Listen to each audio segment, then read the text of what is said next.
Oi pessoal, hoje a gente vai conversar sobre O Homem do Castelo Alto, de Philip K. Dick.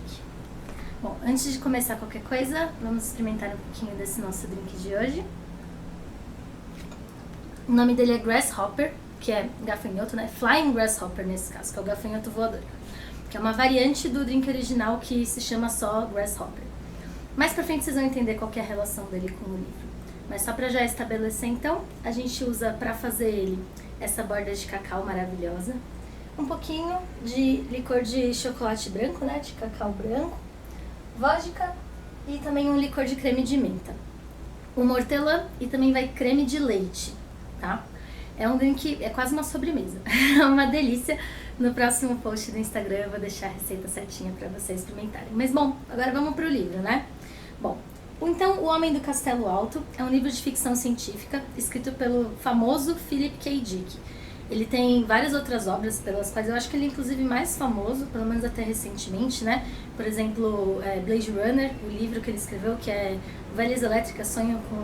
será? Ovelhas Elétricas Sonham? Alguma coisa assim, que deu origem ao filme Blade Runner. E ele também escreveu Minority Report, que também virou um filme de ficção científica clássico, mega famoso, tudo isso.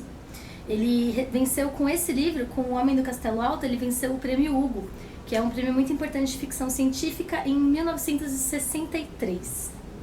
Então vamos lá. Antes da gente falar de qual que é a premissa, eu vou primeiro falar no livro que inspirou o autor a escrever essa obra dele, que foi um livro que se chama Bring the Jubilee, de um autor chamado Ward Moore. Parece que não tem edição em português, eu não encontrei. Nesse livro, ele reescreve uma realidade alternativa em que os confederados, o sul, né, dos Estados Unidos, venceu a Guerra Civil Americana. Então passou a dominar o ambiente, a escravidão continuou sendo permitida na região e seus desdobramentos a partir daí. Então, o Philip K. Dick leu esse livro, ficou extremamente interessado e resolveu escrever sobre um conflito mais próximo da vida dele, que no caso é a Segunda Guerra. Então, o que ele faz aqui é dar um outro desfecho para a Segunda Guerra Mundial. Ele escreve esse livro 17 anos depois do término do conflito. E como é que isso aconteceu, né? Como é que o eixo acabou ganhando a Segunda Guerra? Ele diz que o desenvolvimento, assim, pelo que a gente vai pegando pelo livro, o que acontece é que tem um atentado em 1933 contra o presidente Roosevelt. Chega um atentado que de fato aconteceu historicamente. Só que na nossa realidade, o presidente Roosevelt não morreu, acabou morrendo um segurança, uma pessoa que estava com ele, e na realidade do Homem do Castelo Alto, ele acaba sendo assassinado nesse atentado. Dessa forma, não tem as políticas do New Deal que ele teria instalado, os Estados Unidos não se recupera tão rapidamente da Grande Depressão da década de 30 e acaba se tornando um isolacionista quando chega a época da Segunda Guerra, portanto ele não se envolve no conflito ao lado dos aliados. E, segundo o autor, isso teria sido fundamental para o eixo conseguir vencer essa guerra. Então, tá aí a nossa temática, nosso plot inicial é esse. Bom, agora vamos para o primeiro ponto que eu achei extremamente interessante nesse livro, que é a construção de mundo. Ele tem uma construção de mundo absolutamente fantástica, eu acho que realmente esse é o ponto alto do livro. Ele nos diz muito pouco, não existe um narrador que conta como aconteceu de forma cronológica. Os próprios personagens eles vão explicando aos pouquinhos à medida que eles vão lembrando ou conversando entre si. A gente vai vendo mais ou menos o que está acontecendo, mais ou menos como as coisas aconteceram, né? Em nenhum momento a gente tem uma aulinha de história falando tudo isso que eu tô falando pra vocês. E isso é bem interessante. No começo a gente pode ficar um pouquinho mais confuso, mas à medida que você vai construindo esse mundo, é fantástico.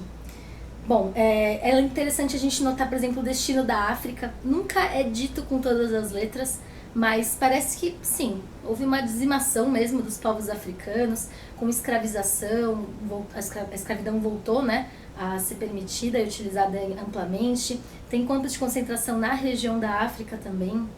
Os judeus também, como não poderia deixar de ser, mais perseguidos do que nunca. A gente conhece até alguns judeus na história, a gente ouve falar dessas histórias, que muitos eles fazem cirurgias plásticas para modificar as suas feições, para deixar de ter essas feições que seriam características do povo judaico. Eles mudam de nome, eles vivem escondidos basicamente. Ser judeu, se já era ruim na época da Segunda Guerra, ficou um pouco pior agora nessa questão. A gente vê também a questão da tecnologia, que é muito presente, né, em outros livros de ficção científica. Dizem que até na própria obra do Philip K. Dick isso é muito, muito presente. Nesse livro, ele é um pano de fundo. A gente sabe que existe um avanço tecnológico importante, existem foguetes que atravessam continentes, então uma viagem para a Europa dos Estados Unidos é meia horinha de foguete. Existe exploração espacial, eles citam Marte, eles citam exploração de Vênus também, pessoas que parecem que estão indo viver lá. Mas como eu falei, isso não é importante para a história, isso é um pano de fundo só para mostrar como o desenvolvimento científico nas mãos do eixo como dominante do mundo acabou se desenvolvendo. O destino do partido de Hitler, o destino do próprio Hitler também, foi uma das partes que eu mais achei interessante do livro. E assim, é um parágrafo, é uma página, são pequenos detalhes que ele vai te dando assim, que vão tornando a história extremamente saborosa, porque ela é uma história que tem vida. Você vê isso realmente acontecendo, você vê que aquilo tem uma linearidade que faz sentido, tem uma lógica que faz sentido, é extremamente assim, bem desenvolvido mesmo. Bom, a nossa ação, o que a gente vê, pensando nesse plot, né, provavelmente o que eu pensava é que a gente veria a ação acontecendo mais na Alemanha mesmo, né, em Berlim, alguma coisa assim, mas não é o que acontece. A gente está nos Estados Unidos e a maior parte da ação se passa na costa oeste dos Estados Unidos, que na verdade está na mão dos japoneses. O Japão e a Alemanha, eles meio que dividiram o mundo entre eles, e com colônias, com influência, e os Estados Unidos foi um desses países que foi dividido, na verdade, em 4 pedaços. Tem a parte nordeste, que é a parte que é independente, porém ela tem um governo alemão que controla tudo. A parte sudeste, que é um governo americano, porém totalmente conivente, totalmente alinhado com a Alemanha. A gente tem a parte central dos Estados Unidos, as Montanhas Rochosas, que são um território independente, e a gente já tem a costa oeste, que é um território japonês. E nossa história se passa basicamente aí, se eu não me engano, é São Francisco. Então a gente vê muito mais essa parte do Japão do que essa parte da Alemanha, inclusive. Que é uma mudança de ponto de vista interessante, foi uma decisão interessante do autor. Bom, então, como construção de mundo, acho que já deu para entender que eu achei fantástica. Agora vamos para o segundo ponto que eu acho que esse livro também se supera, que são os temas que são abordados pelo autor. A gente tem a parte do racismo, né? Essa é uma parte extremamente óbvia. Então, a gente tem o racismo contra os judeus, a gente tem o racismo contra os negros, mas a gente tem o racismo contra os brancos não arianos. No caso, a gente está vendo muito do racismo dos brancos dos Estados Unidos mesmo. É uma mudança de perspectiva interessante, né? Como a gente está acompanhando essa sociedade na parte japonesa dos Estados Unidos, a gente vê que existe uma cultura mesmo de valorização oriental. Os japoneses são a classe dominante, os japoneses são a classe que tem dinheiro, são a classe culturalmente que impõe a sua cultura no local. E existe até um complexo de inferioridade de alguns personagens que aparecem por serem brancos, por serem americanos, tudo isso, com relação à cultura oriental. Por exemplo, tem uma questão muito interessante também, que é o colecionismo dos artigos tradicionalmente americanos da região. Então, um dos personagens, ele é dono de uma espécie de antiquário, ele vende artigos antigos, artigos raros para colecionadores. Isso é uma coisa que parece que é muito forte nessa parte japonesa dos Estados Unidos. E eles vendem artigos tipicamente americanos. Então, muitas armas que são, por exemplo, da época da Guerra Civil. Tem uma parte que eles entregam um relógio do Mickey, que é da década de 10, década de 20 dos Estados Unidos, que vira uma relíquia, né? E tem muita falsificação também dessas coisas. Então a gente vê que a cultura local ela é completamente desvalorizada, a não ser pelo que tem historicismo, a não ser por aquilo que participou de alguma guerra importante ou esteve em algum momento importante da história, mas a cultura moderna ela é totalmente desvalorizada, ela é considerada inferior até mesmo pelos próprios habitantes daquela região, né? Até pelo menos pelos próprios americanos que estão vivendo essa nova realidade. E isso é engraçado quando a gente pensa do poder que a cultura americana tem sobre o mundo e sobre todos nós hoje em dia, né? Desvalorização não é uma coisa que existe com relação a ela nos nossos dias. Bom, a gente também tem a questão, essa é bem legal, que é das múltiplas realidades que existem nesses livros. Aí que entra o nosso nome do drink, que como a gente lembra, então chama Grasshopper, que é gafanhoto. Dentro desse livro, dentro do Homem do Castelo Alto, a gente tem um livro que se chama O Gafanhoto Torna-se Pesado. E esse livro, ele é lido ou citado por mais, eu acho que todos os personagens do livro em algum momento conversam sobre ele. E são núcleos separados, assim, mas o livro é uma coisa que os une a todos. Bom, esse foi um livro escrito exatamente por essa pessoa que é o Homem do Castelo Alto, né, que é um escritor. E ele fala sobre uma realidade em que o eixo perdeu a Segunda Guerra, então os aliados venceram. O que é interessante assim é que essa realidade não é a nossa realidade, ele não está citando o nosso mundo. Nesse livro ele descreve uma terceira realidade. Então a gente tem a nossa realidade, a gente tem a realidade do Homem do Castelo Alto e agora a gente tem a realidade do livro, que é o Gafanhoto Torna-se Pesado, dentro desse livro. Então a gente já tem 3 realidades a partir daí. Nessa realidade, o mundo está vivendo uma guerra fria, que é entre os Estados Unidos e a Inglaterra, no caso.